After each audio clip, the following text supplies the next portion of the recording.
বাইদেউ আপুনি আজি আমাৰ পাঠশালালৈ আহিছে কেনেকুৱা লাগিছে কওকচোন বহুত ভাল লাগিছে মই আজি প্ৰথমবাৰৰ কাৰণে পাঠশালালৈ আহিছো আমাৰ অসম সাহিত্য বাৰ্ষিক অধিৱেশনৰ কাৰণে মই আহিছো আৰু মোৰ নাম মঞ্জু হাজৰিকা মই কেন্দ্ৰীয় আকাশ উপসমিতিৰ আহ্বায়িকা এই যে আমাৰ জাপি এইবাৰ সজাই আছে এইপিনে এয়া জাপি সজাই আছে আপুনি গোটেই অসমবাসীক আমাৰ কেনেকুৱা লাগিল আমাৰ আজি আকাশৰ অনুষ্ঠান এটা হৈ গ'ল অনানুষ্ঠানিকভাৱে কেনেকুৱা লাগিল আপুনি অলপমান কওক বাইদেউ বহুত ভাল লাগিছে মই আপোনালোকক লগ পাই বহুত আপ্লুত হৈছো আৰু এই সভাস্থলীলৈ আহি পেলাই মই ইমান ধুনীয়া জাপি দেখিছো এইটো হয়তো আকৰ্ষণীয় হ'ব প্ৰথমবাৰৰ কাৰণে হ'ব গতিকে মই অসমবাসী ৰাইজক অনুৰোধ জনাইছো আপোনালোক পাঠশালা অধিৱেশনলৈ আহক আহি চাওক আপোনালোকৰ মতামত ইয়াত প্ৰকাশ কৰক আমি সকলোৱে মিলিজুলি সাহিত্য অধিৱেশনখন সফল কৰিব লাগে হয় এই চেগতে আমি ডক্টৰ দুলুমণি ডেকা বাইদেউ আমাৰ মাজত উপস্থিত আছে আমাৰ আকাশৰ উপদেষ্টা তেখেতকো এষাৰ ক'বলৈ অনুৰোধ জনাইছো বাইদেউ সকলোকে আহ্বান জনাইছো যাতে এই অধিৱেশনখনি সাফল্যমণ্ডিত হয় আৰু সকলোৱে জাতি বৰ্ণ নিৰ্বিশেষে অকল অসমেই নহয় ভাৰত আৰু আন্তঃৰাষ্ট্ৰীয়ভাৱেও ইয়াত প্ৰতিনিধি আহি মিলিত হ'ব গতিকে আপোনালোক যিকোনো প্ৰকাৰে 31 জানুৱাৰীৰ পৰা 4 ফেব্ৰুৱাৰীলৈ ইয়াতে অনুষ্ঠানত যাতে অংশগ্ৰহণ কৰে তাৰ বাবে পুনৰবাৰ সকলোকে আহ্বান জনালো ধন্যবাদ বাইদেউ আমাৰ আন এগৰাকী কেন্দ্ৰীয় সমিতিৰ বাইদেউ আছে আৰাধনা শৰ্মা বাইদেউ তেখেতেও আজি প্ৰথমবাৰৰ কাৰণে আমাৰ বজালিলৈকে আহিছে বাইদেউ কেনেকুৱা লাগিছে হয় বজালিলৈ মই প্ৰথম আহিছো আজি আপোনালোকক লগ পাই খুবেই ভাল লাগিল আপোনালোকৰ মাজত থাকি নিজৰ বাই ভনী যেন অনুভৱ কৰিছো মই আশা কৰিছো সকলো বজালি অধিৱেশনলৈ আহক আৰু এইটো যিটো জাপি তৈয়াৰ কৰা হৈছে এই জাপিটো যেন এটা নতুনত্ব প্ৰদান কৰক বিশ্ববাসীলৈ এটা নতুন বাৰ্তা যাওক তাকে আশা কৰিছো ধন্যবাদ বাইদেউ আমাৰ ৰুনুমি আছে ৰুনুমি বাইদেউ তেখেতো আমাৰ আকাশ উপসমিতিৰ কাৰ্যকাৰী সভাপতি কওকচোন বাইদেউ আজি বাইদেউসকল আমাৰ তাত আহিছে কেনেকুৱা লাগিছে বহুত ভাল লাগিছে কিমান ভাল লাগিছে মানে ভাষা পোৱা নাই ক'ব হয় হয় সকলোকে এটাই অনুৰোধ কৰিছো যে এই অনুষ্ঠানটো সকলোৱে মিলি ভালকৈ চলাই নিয়াৰ কাৰণে সকলোকে অনুৰোধ কৰিছো মোৰ ফালৰ পৰা হয় বাইদেউ বহুত ধন্যবাদ আপুনি আমাৰ আজি বজালিৰ যি মহিলাখিনিক ইমান উৎসাহ দিলে আমাৰ গোটেই আকাশৰ উপসমিতিৰ লগতে গোটেই বজালি অঞ্চলৰ গোটেই মহিলাখিনিক ইমান সুন্দৰকৈ কৈছে গোটেইখিনি আপ্লুত হৈছে বহুত ধন্যবাদ বাইদেউ বহুত ধন্যবাদ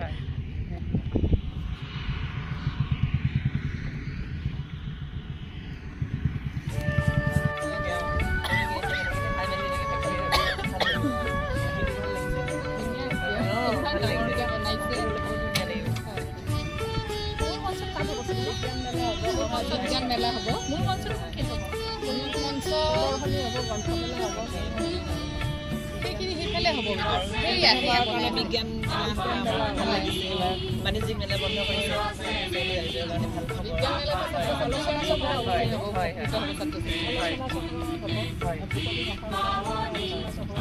আৰু ধ্ৰুপদী ভাষা পোৱাৰ পিছত অসমীয়াই প্ৰথম সাহিত্য হ'ব আপোনালোক বহুত ভাগ্যৱান প্ৰথম পাইছে আৰু এতিয়া প্ৰথম খবৰ যাব সাহিত্য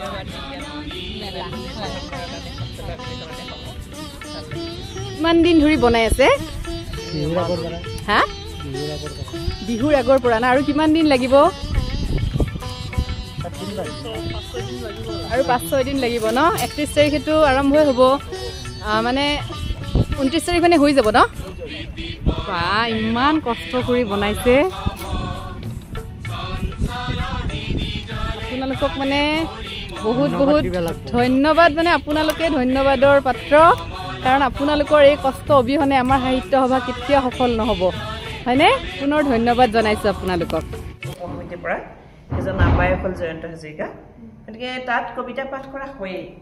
আমাৰ আকাশৰ মঞ্চত যদি কবিতা দিওঁ বেছিভাগে কবিতা লৈ আহে গতিকে আমি অন্যান্য প্ৰতিভা বহুত আছে নহয় জানো এগৰাকী শিপিনীৰ পৰা আদি কৰি ক'বলগীয়া থাকে কোনোবাই একক অভিনয় কৰিব কোনোবাই 2 মিনিট অকণ কথা ক'ব মুহুৰাটোকে কেনেকৈ পাতিছে তাত তেনেকুৱা ধৰণৰ প্ৰতিভাবিলাক নাথাকিব জানো অকল লিখা পঢ়াটোৱেই নহয় বিভিন্ন আমি আইমাতৃসকলক বয়সস্থ উলিয়াই আনিব পাৰি আমাৰ ভাল লাগিব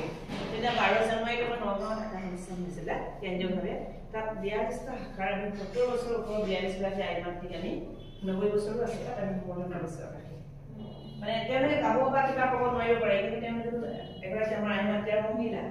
হয়নে নহয় 35 বছৰৰ মহিলা ওপৰৰ পৰা আমি আনিব লাগিব তলৰখিনি নহয় তলৰখিনি আন্দোলন কৰে সেইটো মানে বিভিন্ন ধৰণে আমি মানে প্ৰতিভাবিলাক গাব নাচিব আৰু শেষলৈ আপোনালোকক মই কৈছোঁ স্থানীয়সকলক শেষলৈ নৃত্যটো খবৰে নৃত্যটা খবৰে ময়ো নাচোঁ এপাক নহ'লে মই আনক নচুৱাই আছোঁ গৈ আছোঁ ন বোলে একো থাকে গতিকে মই এপাক আৰু হাত চাপি মাৰি ঘূৰি দিওঁ আৰু মানে ন গতিকে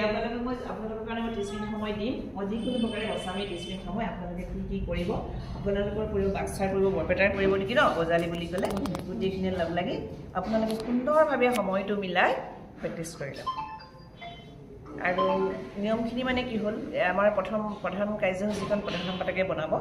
সঞ্চালক এগৰাকী থাকিব আৰু উদ্বোধক থাকিব তাৰপিছত আমাৰ কাৰ্যকৰী সভানেত্ৰী আছে তেখেতৰ নাম ধনদা দেৱী লখিমপুৰৰ তেখেতে ৰিটায়াৰ্ড প্ৰিন্সিপাল আৰু আমাৰ সভাপতি ছাৰ হ'ল আকাশৰ মূল সভাপতি অসম সাহিত্যবাদী সভাপতিগৰাকী মূল সভাপতি হয় তাৰপিছত আমাৰ মহিলা থাকে কাৰ্যকৰী সভাপতি তাৰপিছত আবাহিকা থাকে আবাহিকাৰ পিছত আমাৰ 7 গৰাকী কেন্দ্ৰীয় সদস্য আছে যেনেকৈ আৰাধনা আমাৰ মাজত আহিছে তেনেকৈ আৰু 6 গৰাকী আছে হয়তো কোনোবা আহিব সময়ত মোক এতিয়া খবৰ দিয়া নাই তাৰপিছত আপোনালোকৰ সহায় সহযোগ পুৰা লাগিব আমাৰ মঞ্চত আপোনালোক থাকিব লাগিব এইটো কৰা তেনেকুৱা আৰু আকাশৰ অংশগ্ৰহণ কৰা সদস্যসকলক দিয়া হয় আদৰণীয় সমিতিৰ পৰা স্মৃতি গ্ৰন্থখন থাকে গামোচা এখন থাকে সেইখিনি মূল বাকী আপোনালোকৰ নিজৰ জিলাৰ কথা কেনেকৈ কি কৰিব পাৰে কিন্তু স্মৃতি গ্ৰন্থখন আৰু মানে এখন আমি আদৰণি দিব লাগিব স্মৃতি গ্ৰন্থখনে আমাৰ এই সভাখনৰ অধিৱেশনখনে গোটেই বস্তুখিনি লৈ যাব হয়নে নহয় তাতে সকলো থাকিব সেইখিনি নিয়মখিনি গতিকে এতিয়া আৰু আলোচনীখন মই কৰা কেন্দ্ৰীয়ভাৱে কৰা নহ'ল আগৰবাৰ মই নিজাকৈ কৰিলোঁ বাৰ্ষিকভাৱে এইবাৰ কৰা নহ'ল গতিকে মই আপোনালোকৰ নমিতা বাইদেউৰ লগত আলোচনা কৰি সিহঁতে আগবাঢ়িছে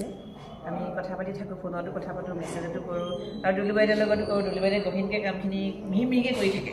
কথাবোৰ বৰ মিহিকৈ কয় বাইদেউ ভাল লাগে তাৰমানে মই 2-এটা ৰেকৰ্ডিঙো কৰি দিওঁ বাইদেউ বিৰাট মিহিকৈ কয় কথাবোৰ নহয়নে বাইদেউ হৈ যাব অঁ ধুনীয়াকৈ কয় মানে ভাল লাগে মানে মই 2-এটা লাহেকৈ থৈ দিওঁ মানে কৰি পেলাই গতিকে ভাল লাগিছে মোৰ বহুত ভাল লাগিছে আপোনাৰ ওচৰত হোৱা মই গুৱাহাটীত হোৱা হ'লে কিন্তু সদায় আহিলোঁ হয় এপাক কিন্তু অকণমানকৈ হ'লে মোৰ বাহন এখন আছিলে এতিয়া মোৰ যথেষ্ট দূৰ হয় 7-8 ঘণ্টা হয় তাৰমানে আৰু স্কুলৰ আগতে মই সহকাৰী শিক্ষয়িত্ৰী আছিলোঁ ছেপ্টেম্বৰ 30 তাৰিখে মানে মই প্ৰধান শিক্ষকৰ দায়িত্ব ল'বলগীয়া হ'ল এতিয়া আপোনালোকে সকলোৱে জানে দায়িত্ব সেইটো কাৰণে এতিয়া মই বেছিকৈ লগ দিব নোৱাৰোঁ আৰু কাৰোবাক কৈছে দিব ধৰি থাকিম বুলি ভাল লাগিলে মই থাকিব ভাল লাগিছে সকলোকে ভাল লাগিছে সকলোকে আন্তৰিক অভিনন্দন জ্ঞাপন কৰিছোঁ সকলোৱে আপোনালোকে ইয়াত ইমানখিনি আছে সকলোৱে পৰিৱেশন কৰিব সোনকালে ল'ব আৰু আৰম্ভণি কোৰাছটো নিশ্চয় গাব আপোনালোকে কোৰাছটো কি গাম বুলি ভাবিছে বাইদেউ আনে নেকি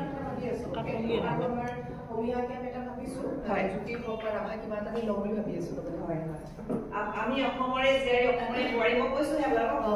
আৰম্ভণি কৰিব পাৰে এই আপোনাৰ এনেকুৱা আছিলে নেকি বাৰু এইটো ফটো আমি অসমৰে জীয়াৰী আমি অসমৰে বোৱাৰী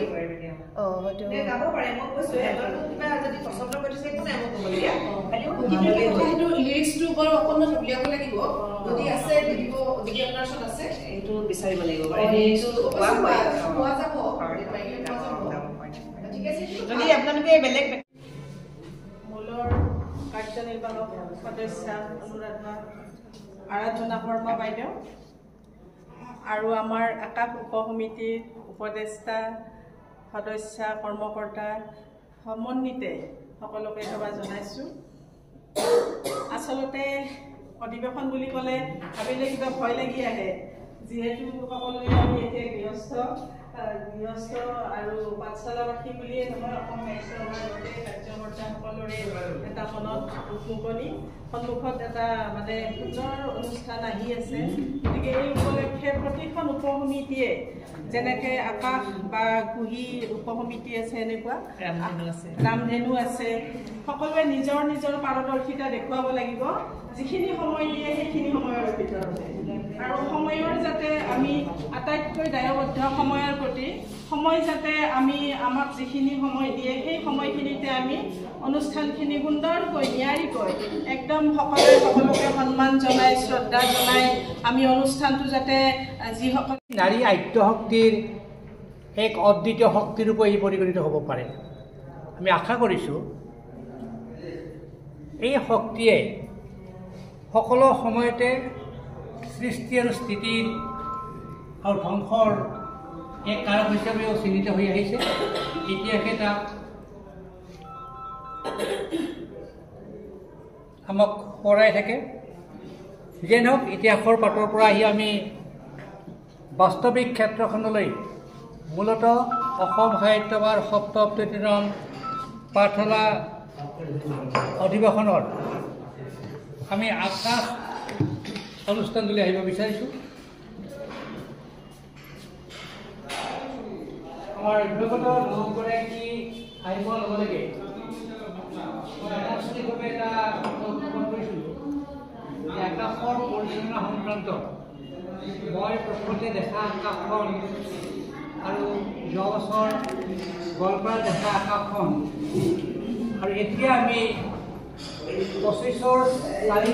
পৃথিৱীলৈ আশা কৰি থকা সেই আকাশখনৰ গুণগত মানবোৰ কেনেকুৱা হ'ব, কি ধৰণে বিকশিত হ'ব, এই কথাখিনি অকণমান মই কথা পাতিছোঁ। মই পাহৰিছিলোঁ আকাশখনৰ জন্ম 2010 চনতে হৈছিল আৰু তেতিয়া বৈঠালাংচি হৈছিল। আমি গৈছিলোঁ তাত পৰমা ৰাজবংশী আছিল আৰু আবেগে মোক জনোৱা মতে পৰমা ৰাজবংশী সময়তে সেই আকাশ অনুষ্ঠানটোৱে একক আৰু অদ্বিতীয়ভাৱে নাৰী শক্তি জাগৰণৰ আৰু উত্থানৰ এক মঞ্চ আনুষ্ঠানিকতাভাৱে লাভ কৰিছিল। আৰু সেই 2010 পৰা পৰ্যায়ক্ৰমে আহি আহি এই 25ত উপনীত হৈছে। আমি স্বাগত সম্ভাষণ জনাইছোঁ। আৰু চেষ্টা কৰি যদি কোনোবা নাহে মই আপোনালোকক সেই সময়খিনি উপহাৰ হিচাপে দিম। ঠিক আছে, ঠিক আছে, ধন্যবাদ।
Mothubaghini, Sirase Nehi Mur. ভাষা জননী চিৰসে নেহি মোৰ ভাষা জননী ধন্যে পুণ্যে দীপাৱনী আই ধন্যে পুণ্যে দীপাৱনী চিৰসে